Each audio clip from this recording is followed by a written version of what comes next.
అరగంట 10 నిమిషాలు గంటకి మెసేజ్లు పెడుతూ ఉంటే చీము నెత్తురండి ఉండేది. కానీ భరించాను. దేనికి భరించానంటే ప్రజలకు భయపడ్డా.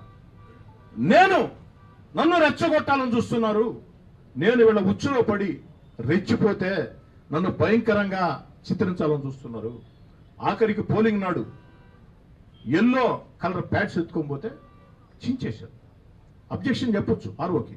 చించే హక్కు ఎవరికి ఇచ్చారండి? ఎల్లో ప్యాడ్లు తీసుకోపోకూడదు రూల్ ఎక్కడ ఉందండి? ఎల్లో ప్యాడ్ తీసుకోపోకూడదు అనుకుంటే పైన ఫ్యాన్ ఉండొచ్చా? పోలింగ్ బూత్లో పైన ఫ్యాన్ ఉండొచ్చా? రోడ్డు మీద సైకిల్ తిరగొచ్చా? టీ బంకుల దగ్గర గ్లాసు ఉండొచ్చా?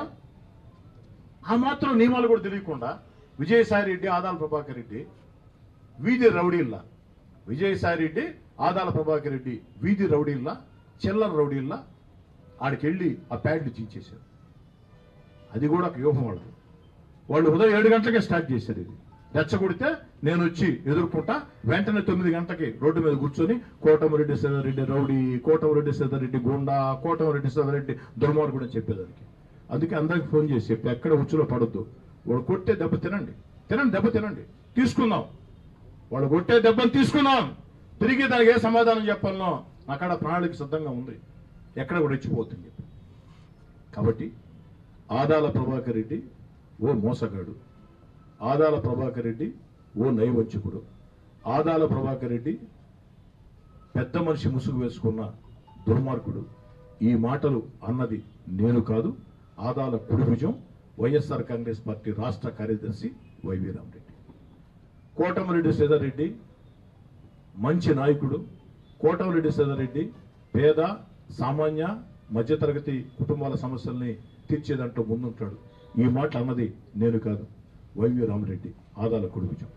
కోటమిరెడ్డి సీతారెడ్డి మీద వ్యక్తిగతంగా దుర్మార్గంగా దుష్ప్రచారాలు చేయవద్దని ఆదాల ప్రభాకర్ రెడ్డికి అనేక సార్లు హితవు చెప్పా. ఈ మాటలు అన్నది నేను కాదు, వైవి రామరెడ్డి. కోటమిరెడ్డి సీతారెడ్డి వ్యక్తిత్వాన్ని హననం చేసే రీతిలో కోటమిరెడ్డి సీతారెడ్డిని మానసికంగా క్షోభ పెట్టాలని, పక్కదారి పట్టించాలని, రెచ్చగొట్టాలని సోషల్ మీడియా ద్వారా 2 కోట్లు ఖర్చు పెట్టి ఆదాల ప్రభాకర్ రెడ్డి ఈ పని చేశాడు అని చెప్పింది నేను కాదు, ఆదాల కుడిభుజం వైఎస్ఆర్ కాంగ్రెస్ పార్టీ రాష్ట్ర కార్యదర్శి వైవి రామరెడ్డి. ఆదాలని నట్టేట్లో కార్యకర్తలు ముంచేసి వెళ్ళిపోయాడు. ఆదాల ప్రభాకర్ రెడ్డి నట్టేట్లో కార్యకర్తల్ని ముంచేసి వెళ్ళిపోయాడు. ఆ కార్యకర్తల ఉసురు ఆదాలకు తగులుతుంది అని చెప్పింది నేను కాదు, ఆదాల కుడిభుజం వైవి రామరెడ్డి. మరి కోటమిరెడ్డి సీతారెడ్డికి బహిరంగ క్షమాపణ చెప్తున్నా అని చెప్పింది ఒక్కదానికి మాత్రం వైవి రామరెడ్డికి ధన్యవాదాలు చెప్పదలుచుకున్నా. ఈ విషయంలో కోటమిరెడ్డి సీతారెడ్డి కుటుంబం ఎంత మానసిక క్షోభ అనుభవించి ఉంటుందో నేను అర్థం చేసుకున్నా. నేను చేసిన తప్పుని సరిచేసుకుంటున్నా, ఇది నాకు ఆ దేవుడిచ్చిన ఆలోచనగా భావిస్తున్నా అని చెప్పారు. దానికి మాత్రం వారి ధన్యవాదాలు. ఎవరైనా తప్పని తెలుసుకున్నారు కాబట్టి ఇప్పుడు ప్రభాకర్ రెడ్డి కోర్టులో ఉంది. ప్రభాకర్ రెడ్డి గారు సమాధానం చెప్తే తిరిగి సమాధానం చెప్పేదానికి ఎప్పుడు సిద్ధంగా ఉంటాం.